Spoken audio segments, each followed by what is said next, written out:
Magandang gabi po. Magbigay lang tayo ng information para doon sa mga kasamahan natin na first time gagamit ng pump. Kumbaga, first time magpi-PCP o kaya naman ay CO2 dati ang gamit nila, gusto nilang gawing compressed air.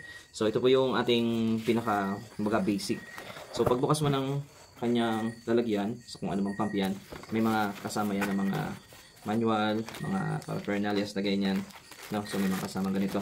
So, ang gagawin natin, sir, kapag gano'n, syempre, kuhanin mo na lahat yan. Ipaglalabas mo. Okay, bakit yan? Kasama itong mga pangkalas, oil, ganyan. Tapos kuha mo yung iyong unit, yung pump. Tapos sir, ang sunod mong gagawin dito, sa ganito, higpitan mo na ito, yung mga ganyan. Minsan kasi malog yan, itong mga dugsungan. So, higpitan mo na. Tapos, itong mga to, yan, dalawa dito, ito yung isa. Yan, gamitin mo yung tools. Higpitan mo na kasi yan ay basta lang nila din na-assemble. Hindi yan nakatodong higpit. So, higpitan mo na lang po. Ayan, para sigurado. Ayan, higpitan natin. Kasi medyo maluwag nga. Tapos, kapag nahigpitan mo na yan at nagkabit ka na ng gauge, kung hindi pa nakabit, make sure meron siya nung nandun sa loob na parang plastic. Mga bang tawag yan? Nakalimutan ko yung tawag.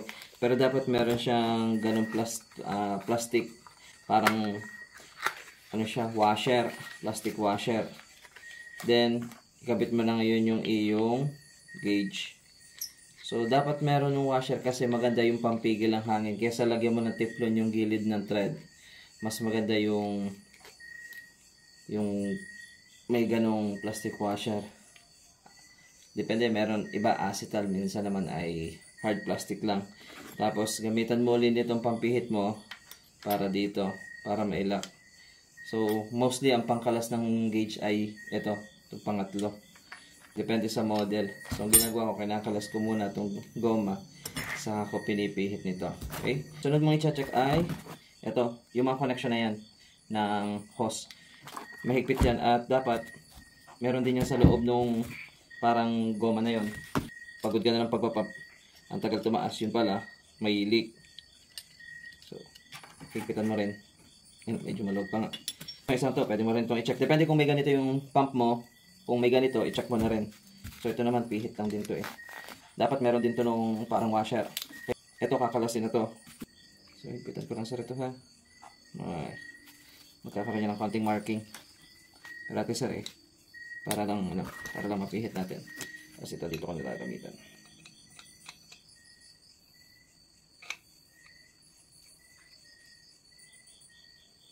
Yun.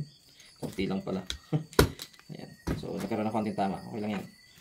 So, kapag nabuksan mo na to, may orange na siya, kaya siya medyo mahigpit.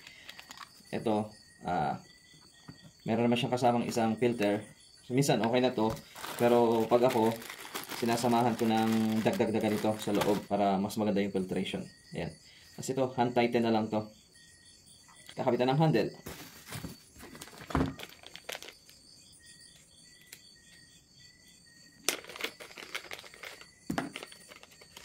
Depende sa model, merong model ng pump na ang kanyang handle ay isa yung nasa dulo.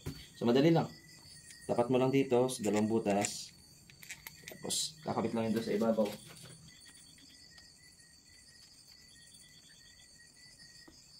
Then pag nabanat mo ito ng konti, ayan, higpitan mo rin to. Minsan kasi malabay din to. Kasi lipas. Then, sunod mong gagawin, i-stretch mo siya ng buo, extend mo. Then, gamitin mo yung oil. Punasan mo dito sa ibaba. Kaunti lang, paikot lang. Tapos, ipump mo siya pababa. Pump mo siya pababa para ma-oil yung buong, yung buong part na yan. No? So, lagyan ko lang. May extra naman tayo dito ang oil.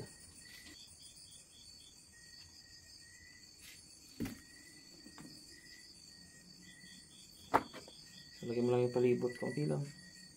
Gusto niya. Para lang pag pinamp mo siya, mas malubay. Ayan. Kapag na i-oil mo na, sunod mong gagawin, kabit mo yung hose.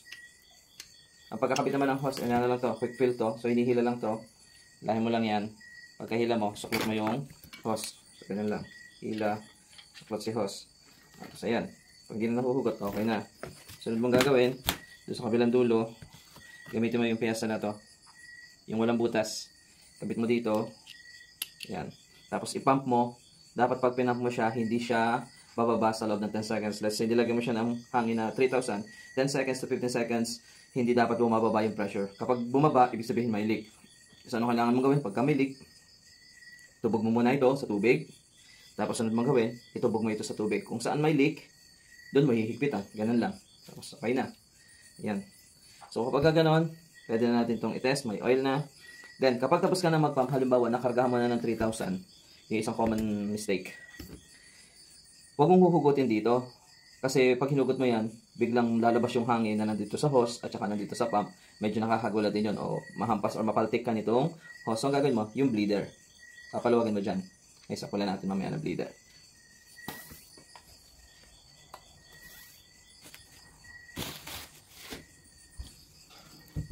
Yan, sakulan natin ng bleeder.